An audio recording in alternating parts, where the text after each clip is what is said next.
ప్రజాప్రతినిధి న్యూస్ కి స్వాగతం. కల్లూరు మండల గోకవరం గ్రామంలో ధాన్య కొనుగోలు కేంద్రాల వద్ద ధాన్యం కొనుగోలు చేయడం లేదని నిరాహార దీక్ష చేపట్టిన గ్రామ సర్పంచ్ గుగ్గులోతు సీను.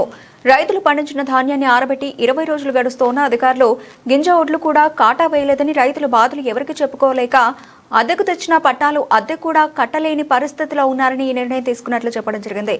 రైతులకు న్యాయం జరిగే వరకు మా పోరాటం ఆగదని తక్షణమే అధికారులు ముందుకు వచ్చి రైతుల ధాన్యాన్ని కొనుగోలు చేయాలని ఆయన అధికారులను కోరడం అయింది. అది ఎర్రబంజర అదేవిధంగా రామకృష్ణాపురం గ్రామ ప్రజలు కొన్ని పట్టాలు కప్పి ఈ ఎండలో 41 డిగ్రీల ఎండలో 45 డిగ్రీల ఎండలో కూడా ఒడ్ల కాడ కాపలా ఉండి ఆరోగ్యాన్ని పాడు చేసుకుంటా గవర్నమెంట్ కొనుగోలు చేస్తుందనే ఆశతో వ్యవసాయ పనులకి వ్యవసాయానికి ఖర్చు ఎక్కువ అవుతుంది. గవర్నమెంట్కి వేసుకుంటే కొంచెం ఖర్చులు తగ్గట్టుగా ట్రాక్టర్లకి మిషన్లకి మందు కట్టలకి వేసిన ఖర్చుకు సరిపోడా డబ్బులు వస్తాయి, కొద్దిగా మిగులుపాటు ఉంటుందనే ఆలోచనతో ధాన్యం కేంద్ర సొసైటీ కేంద్రం ఏర్పాటు ఎలాగో చేశారు. బస్తాలు కూడా ఎంతో అంత లాభం పొందుతామని ఆ చిన్న ఆశతో 20 రోజుల నుంచి ధాన్యం ఎండ ఆరబోసుకొని కుప్పలేసి పట్టాలు కప్పి 20 రోజుల నుంచి కూడా అలాగే ఉండటం వల్ల రైతులు ఇప్పటికీ కూడా గవర్నమెంట్ కానీ ప్రభుత్వం కానీ సొసైటీ వాళ్ళు కానీ ఇప్పటి వరకు కూడా ఒక బ్యాగు కూడా ఒక కాటా సెంటర్ ఓపెన్ చేసి 20 రోజులు అవుతున్నా కూడా ఒక బస్తా కూడా గింజ కాటా వేయకపోవటం, రైతులకి ఆరోగ్య పరిస్థితి దెబ్బతింటాం, పైన మిషన్ కోత వాళ్ళు డబ్బులు అడగటం, ఖాతా పెట్టడం. గోకవరం పంచాయతీ నేను నా సొంతంగా 4 ఎకరాలు, కౌలు వచ్చేసి 7 ఎకరాలు, మొత్తం 10 ఎకరాలు. 10 ఎకరాల్లో ఓడ్లు మొత్తం దగ్గర 600-700 టిక్కీలు అవుతాయి.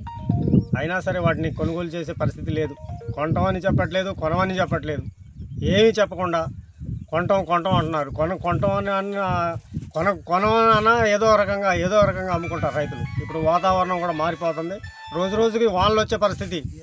అయినా ఏ స్పందన లేదు, కొనట్లేదు. కాబట్టి తొందరగా అధికారులు కానీ మన గవర్నమెంట్ కానీ పట్టించుకొని రైతుల యొక్క ఒడ్లను కొనుగోలు చేయాలని కోరుకుంటున్నాం. అది గోకవరం పంచాయతీ ఎర్రబంజర గ్రామం. ఇక్కడ ధాన్యం దగ్గర 30 నుంచి 40 లోడ్ల వరకు ఆరబెట్టుకొని రైతులు రెడీగా ఉన్నారు. కానీ అధికారులు కానీ ఎవరు కూడా ప్రభుత్వం ఎటువంటి స్పందన లేదు.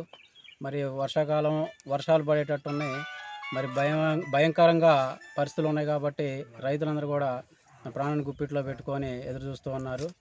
మరి సొసైటీ వాళ్ళు ఫస్ట్ ఆఫ్ ఆల్ చేసిన మిస్టేక్ ఏంటంటే సొసైటీ వాళ్ళు ఇక్కడ రిబ్బన్ కటింగ్లు చేయటం.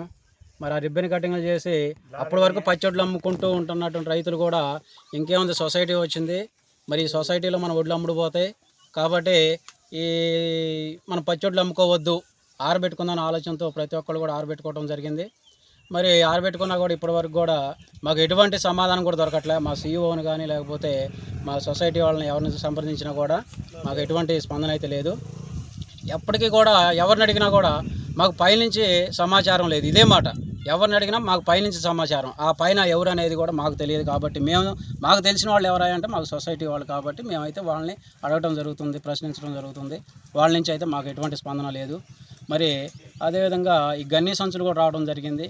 ఆ సంచులు వచ్చినాయి, రిబ్బన్ కటింగ్లు అయినాయి. దాని అర్థం ఏంటంటే సొసైటీ ఓపెన్ అయింది, కొంటారు అనే ధైర్యంతో మేమైతే ముందుకొచ్చి ఆరబెట్టడం జరిగింది. మరి ఇప్పుడు ఏ అధికారి కూడా పట్టించుకోకుండా మాకు సంబంధం లేదనే లెక్కలో మాట్లాడుతున్నారు. కాబట్టి మాకు రైతు తరపున అందరూ దయతలిచి ఈ సొసైటీ తరపున అందరూ కూడా ధాన్యం కొనుగోలు చేసి మరి మాకు సహకరించాలని చెప్పేసి కోరుకుంటూ సెలవు తీసుకుంటాను. సొసైటీ వాళ్ళు మామూలుగా అమ్ముదాం, బస్తాలు ఎక్కడ మందు కట్ల అప్పు తీసుకొచ్చినాం, వేసుకుంటారేమనుకుంటున్నాం, వేసుకోవట్లేదు. దయచేసి ఓట్లు వేసుకోవాలని కోరుకుంటున్నాం. 2 ఏళ్ళు ఓట్లకైతే రేట్ లేదు, కొనేవాళ్ళు ఎవరు లేరు.